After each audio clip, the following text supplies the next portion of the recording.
Assalamualaikum warahmatullahi wabarakatuh. Kembali lagi bersama gue Erik Saputra. Kali ini dalam segmen Malam Misteri, dimana segmen ini kita akan membahas sejarah, untold story, tragedi-tragedi yang pernah terjadi.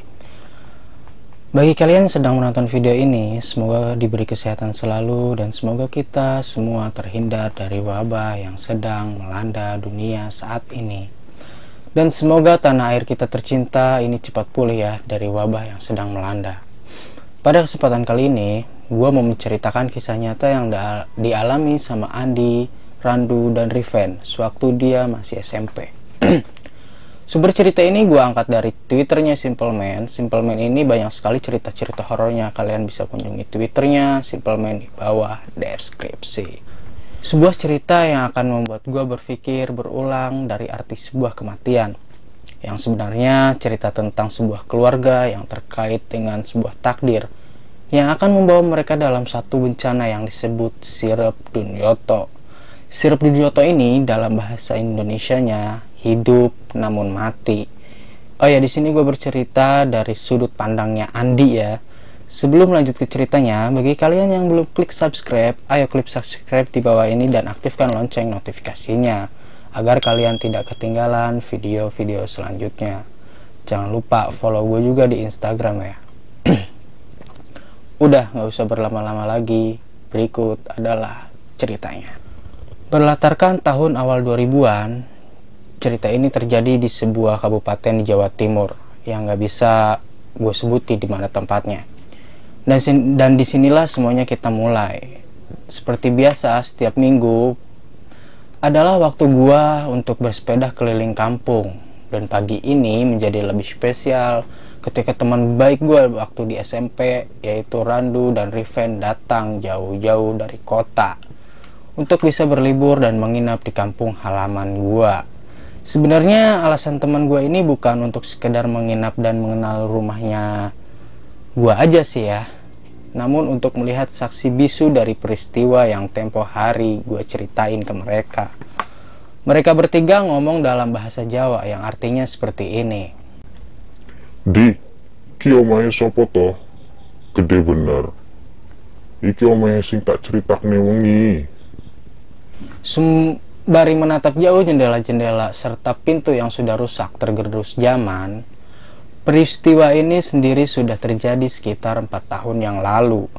Dan sampai saat ini, rumah ini tak terurus, seolah-olah menyimpan semua kengerian itu sendiri. Gue sendiri selalu merinding setiap melewati jalanan ini, terlebih bila melihat rumah besar ini. Dengan pagar berkaratnya, rumput liar di halamannya, dan terlebih setiap melihat ke jendela-jendela yang kacanya sudah pecah berserakan. Gue merasa di dalamnya seperti ada yang sedang mengamati gue dari sana. Kata gue, "Oh iki tak, oleh Melbuora iki." Hah? Gue menatap Randu yang baru aja turun dari sepedanya. Sementara Riven sedang menimbang apakah dia mau senekat itu. Apalagi bila tahu sejarah rumah ini, tutur Andi. Suara berderit dari pagar besi yang berkarat terbuka ketika Randu sudah masuk dan memasuki halaman rumah yang dipenuhi rumput liar dengan tumbuhan putri malu di mana durinya harus dihindari. Seolah gue tahu kelakuan teman gue Randu yang memang sudah penasaran sejak awal gue ceritain cerita ini. Maka gue pun terpaksa mengikuti. Riven pun mau tak mau juga harus ikut. Setelah susah payah melewati semak belukar dan rumputnya yang tinggi, hampir sedengkul, akhirnya kami sampai di teras rumahnya. Keramiknya masih tampak bagus meski dipenuhi debu dan dedaunan yang entah tertiup angin dari pohon yang mana. "Bisa dibuka nggak iki?" "Jangan," kata gua khawatir. Kami bertiga udah berbuat janji sebelumnya bahwa kami seharusnya hanya melihat dari pagar luar rumah. Namun realitanya mereka masuk sampai teras. Dasar Randu kebangetan. Dia malah memutari rumah dan bergerak pergi ke pintu belakang. Mau tak mau gua dan Riven mengikuti. Di samping rumah ada tanah lapang yang juga dipenuhi rerumputan liar, banyak pepohonan. Gue terpaku menahat jendela yang berjejer di sisi rumah, berharap gak mendapatkan pemandangan yang tidak diinginkan. Syukurlah kami sampai di pintu belakang dengan pemandangan yang gak kalah tak keurusnya, seperti teras depan atau bau amis dan pesing tercium di sana sini. Beberapa kali kami menahan penciuman. Di lain hal, Riven hanya diam memandang sana kemari. Nyalinya menciut manakala dia melihat ke arah ayunan besi yang gak kalah berkarat dibandingkan pagar rumah depan. Kuta ayunan sing mok cerita ke. Randu pun menatap ayunan itu. Kami bertiga tampak tegang karena gua pernah mendengar bahwa setiap malam hari ayunan itu selalu berayun sendiri, meninggalkan suara berdenit dari besi yang sudah lama tidak dilumasi. Namun hari ini tampaknya semua baik-baik saja. Toh itu hanya cerita dari warga kampung. Randu yang pertama mencoba membuka pintu. Sesaat gua dibuat mengangah karena pintu belakang tampak terbuka lebar di depan kami. Iso dibuka loh, Mel Buyo. Gua berpikir mungkin benar kata beberapa pemuda kampung yang hanya bilang semenjak kosong. Rumah ini digunakan untuk anak-anak nakal, menegak miras. Namun gak sedikit dari sana muncul cerita-cerita bahwa terkadang ada penghuni tak kasat mata yang tinggal di dalam rumah ini. Gue terdiam lama sampai Randu menarik tangan gue, sementara Riven mulai mengikuti. Dari rumah kebanyakan, mungkin karena sudah lama tidak berpenghuni, pikir gue hal yang pertama gue rasain saat melihat bagian dalam rumah adalah dingin hawanya, benar-benar berbeda. Randu yang memimpin, gue melihat di tembok kiri kanan penuh dengan coretan. Vandalisme, kadang gue miris melihatnya. Namun bila gue lihat lagi coretan-coretan itu, gue rasa ini berhubungan dengan cerita masa lalu rumah ini. Terlebih saat gue tertuju pada sebuah kalimat yang membekukan tubuh gue. Tulisan itu dicoret dengan cat warna merah besar, sebuah tulisan yang akan membuat siapapun masuk tertuju membacanya, yaitu keluarga iblis. Gelap, pesing, dan dingin semuanya begitu terasa, terlebih saat kita masuk lebih dalam lagi ke rumah itu. Odo rek, gua baru sadar kalau sadari tadi Riven tampak tertarik, begitu bertentangan dengan nyalinya yang gak seberapa. Randu masih menelusuri rumah itu sangat-sangat antusias. Dia melihat ke sana kemari dan itu mengganggu gua, seperti gua tahu apa yang dia coba cari. Rupanya dia sudah menemukannya, sebuah tangga ke lantai 2 rumah ini. Ayo goleki kamar Sadia. Gue merinding tiba-tiba ketika Randu menyebut nama itu. Seolah ada angin dingin berhembus di belakang kami. Hus, ojo ngomong ngawur koen yo. Randu tampak paham ucapan gue. Dia menyesal namun tak seberapa. Lama dia kembali menjadi Randu yang super penasaran. Akhirnya kami naik ke lantai 2. Di lantai 2 kondisinya tidak banyak berubah dari lantai 1. Perabotan rusak di sana sini dan semakin banyak tulisan yang tidak mengenakan ketika dibaca. Randu masih menelusuri kamar per kamar, membuat gua tahu dari mana saja pemandangan jendela ini tertuju ke arah luar. Ketika asik melihat-lihat bagian kamar per kamar, gua berhenti di salah satu kamar, sebuah kamar yang gak asing di mata gua. Gue mendekati jendela dan langsung bisa melihat pemandangan di luar. Ada sepeda kami bertiga terparkir di depan gerbang besi itu. Sontak otak gue memutar ulang semua pengalaman gue selama ini ketika melewati rumah ini. Kamar ini adalah kamar dimana gue pernah melihat sosok yang seperti wujud namun menatap sembunyi-sembunyi di balik jendela. Seketika itu leher gua merasakannya. Kamar ini suasananya lain dari kamar lain. Dan ketika gua berbalik, gua mau meninggalkan kamar ini, gua terkejut dengan kehadiran Riven yang menatap gua tampak tenang. Iki kamar Sadia. Gua menatap Riven menyipitkan mata seolah mendengar ucapan menduga-duga, namun membuat gua seolah setuju dengan ucapannya. Kroso enggak? Kroso opo? Areke ceko kene lo. Di tengah perbincangan gua sama Riven, gua merasa perasaan gua semakin gak nyaman. Pembahasan ini membuat gua dibuat semakin takut, dan parahnya yang membuat gue lebih takut adalah bagaimana orang yang bahkan gak tahu seluk-beluk tempat ini justru seakan-akan lebih tahu dari gue yang tinggal di lingkungan ini. Lamunan gue buyar waktu gue dengar suara langkah kaki berlari sangat keras dan diikuti suara Randu berteriak. Sontak gue ikut lari dan mencari tahu apa yang terjadi. Bertemulah gua dengan Randu yang tengah menuruni anak tangga, berlari dengan wajah sangat panik. Lapotah, wes ayo metuse, gaman tempat iki.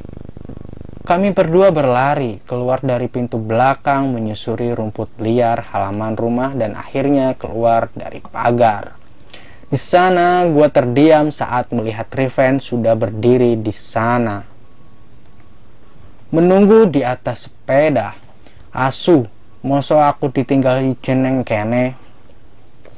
Gua tertegun mendengar ucapan Riven untuk sementara sebelum gua melihat rumah itu lagi dari jauh. Lapo kon melayu koyo ngono? Go kamare pojok danco ono jelangkunge. Pagi itu kami meninggalkan rumah itu dengan berbagai teka-teki, dimulai dari sosok yang menyerupai Riven sampai jelangkung di kamar ujung. Apapun itu, sekarang gua tahu di mana kamar Sadia berada. Dia Munigar. Nama itu tidak akan pernah dilupakan di kampung ini. Bukan karena ia seorang yang berprestasi, melainkan karena kematiannya yang dianggap ganjil oleh warga. Bahkan kematiannya sendiri masih dianggap menyisakan misteri hingga saat ini. Lahir di keluarga yang sederhana membuat dia dikenal sebagai gadis ayu kembang desa yang selalu mendapat puja-puji di sana-sini. Namun malam itu, ketika bulan tak menampakkan diri, ketika suara serangga malam sunyi tak berpelik terlihat dari jauh, siluet seseorang dari bawah rumah gedong yang disebut warga sebagai rumah terbesar di kampung ini, yang entah bagaimana keluarga dia yang awalnya bukanlah keluarga kaya raya, disulap hanya dalam beberapa bulan menjadi sebuah keluarga terkaya dan termasyur. Meski menyimpan tanda tanya besar, namun semua warga tahu ada yang ganjil dari keluarga ini. Kita lupakan sejenak keluarga ini. Di depan rumah, Pak Mito lah yang pertama melihat siluet bayangan di kamar atas tampak sedang melayang berayun pelan namun tetap terlihat jelas. Sontak Pak Mito membangunkan seisi rumah dan dilihatlah siluet itu dalam kamar. Malam itu adalah malam di mana tubuh dia atau gadis yang kerap dipanggil dengan nama Sadia tergantung dengan kepala dijerat tali ambang. Sontak semuanya kaget, tak terkecuali Pak Wanto. Pak Wanto adalah ayah sekaligus orang yang kini menarik perhatian warga kampung. Apa yang sebenarnya disembunyikan oleh Pak Wanto? Namun malam itu cukup membuat semua orang yang menyaksikan bertanya-tanya. Kenapa postur Sadia yang tergantung menunjukkan ekspresi tak biasa? ekspresi seorang yang tengah tersenyum bahagia. Satu hal yang diingat oleh semua orang yang menyaksikan peristiwa itu, kematian Sadia adalah kematian yang berhubungan dengan keluarga ini. Sesuatu yang dipercaya berhubungan dengan bisikan iblis. Kita akan kembali ke waktu manakala cerita ini semua bermula. Bukan 4 tahun, melainkan lebih jauh lagi, saat Sadia hanyalah gadis polos yang tidak tahu apapun tentang apa yang akan menimpa keluarganya. Pak Wanto adalah seorang buruh tani yang menggarap sawah milik seorang bersama Bu Robiah, istrinya. Meski umur mereka tidak lagi muda, namun mereka hidup berkecukupan. Dikaruniai 4 orang anak yang semuanya adalah seorang perempuan, yaitu Diah, Yuni, Rina, dan Uswatun adalah anak-anak Pak Wanto. Layaknya anak-anak lain di usia mereka yang saat ini masih tergolong sangat muda. Mereka bermain dan bersekolah sewajarnya. Hanya saja terkadang mereka membantu Pak Wanto dan Bu Robiah di sawah. Si sulunglah yang paling dikenal warga karena kebiasaannya pula memanggil Pak Wanto dan Bu Robiah Bapak Emak, membuat warga pun ikut-ikutan memanggil Bapak Emak. Keluarga Pak Wanto sebaik-baiknya saja layaknya kehidupan tentram pada umumnya di desa. Namun semuanya berubah ketika Bu Robiah yang kerap disapa Emak mengatakan bahwa beliau hamil tua. Yang konon, menurut orang Jawa zaman dahulu, hamil tua adalah pertanda yang kurang baik. Meski begitu, tidak percaya dengan mitos. Pak Wanto dan sekeluarga menyambut hangat calon anaknya sampai di kehamilannya yang ke-5 bulan. Pak Wanto bermimpi didatangi seekor kambing betina hitam yang konon kambing ini dapat berbicara dan menyapa Pak Wanto. Hal itu terjadi selama 7 hari berturut-turut. Tidak yakin dengan mimpinya, Pak Wanto tidak bercerita hal ini kepada siapapun. Meski ia masih kerap terbayang sosok yang ia temui dalam mimpi. Entah itu kambing atau binatang lain, yang Pak Wanto ingat suaranya tidak seperti suara manusia normal. Sangat halus dan memikat. Di malam kedua, mimpi itu kembali dan kambing hitam itu juga kembali lagi. Kali ini ada yang berbeda dari mimpi sebelumnya. Badan si kambing tampak membesar, seolah-olah ia sedang mengandung. Namun malam itu ia hanya mendengar satu kalimat, jati api. Tidak ada yang tahu apa itu jati api, termasuk Pak Wanto yang begitu penasarannya sampai menuliskan dalam selembar kertas. Setelah menjalani hari-harinya seperti biasa, ketika pulang Pak Wanto tertuju pada lahan samping sawah. Di sana berjejer pohon jati. Entah apa yang membuat Pak Wanto yang tiba-tiba penasaran dan mendekati lahan itu. Rupanya ia mengerti maksud kalimat itu. Jati apit merujuk pada pohon jati. Maka dilihat-lihatlah sore itu Pak Wanto berkeliling lahan jati sampai ia melihatnya. Pak Wanto melihat sebuah pohon tidak terlalu tinggi, mungkin sedadanya segini ya. Dan pohon itu tumbuh di antara 2 pohon jati yang tumbuh meliuk. Sangat aneh, pikir Pak Wanto. Pohon jati tumbuh tidak meliuk seperti itu. Pohon jati harusnya tumbuh lurus ke atas. Bergegaslah Pak Wanto manakala ketika ia mendekati pohon itu. Tercium aroma bau kambing yang menyengat. Maka Pak Wanto mengiling-ilingi pohon kecil itu di dalamnya. Pak Wanto menemukan sesuatu kecil, berlendir, dan menggeliat. Rupanya ada seekor anak kambing di dalam rimbunan pohon itu. Petang itu Pak Wanto kembali pulang dengan menggendong anak kambing misterius itu. Pak Wanto tidak tahu apa yang sedang dia lakukan. Sesampainya di rumah, Bu Robiah lah yang pertama kali curiga melihat Pak Wanto menggendong sesuatu. Membuat beliau penasaran. Rupanya benar, Pak Wanto membawa sesuatu yang ganjil. Nopo ini ku Pak? Cempek Bu. Cempeknya sopo toh? ten ngertos nemu gok kebon jati. Loh kok digawa mulih to, nek sing duwe goleki piye? Ben, engkok nek ana sing goleki tak tekno. Sakno cek anakan. Ngoten toh. Nggih pun, tak sakarepe bapak. Hari itu juga Pak Wanto membuat kandang kecil. Malam itu kabarnya ada sesuatu yang terjadi. Bu Robiah lah yang pertama kali tahu ketika Pak Wanto tengah tidur. Bu Robiah mendengar suara seseorang tengah tertawa. Suaranya menyerupai anak paling bungsu, yaitu Suatun. Tun, awakmu taiku. Meski hamil tua, Bu Robiah masih kuat untuk bangun dari ranjangnya. Ia berjalan menuju ruang tamu, namun ia tak melihat siapapun di sana.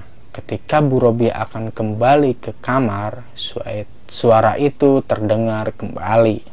Namun suaranya terdengar dari luar rumah. Tanpa curiga, Bu Robiah membuka pintu, cari di mana sumber suara yang menyerupai suara anak bungsunya itu. Apa yang terjadi selanjutnya kepada keluarga Pak Wanto dan Bu Robiah? Tonton di part selanjutnya. Oke, terima kasih yang sudah menonton. Jangan lupa klik subscribe channel ini dan aktifkan loncengnya agar kalian tidak ketinggalan video part selanjutnya. Gue Rik Saputra undur diri, sampai ketemu di part selanjutnya. Wassalamualaikum warahmatullahi wabarakatuh.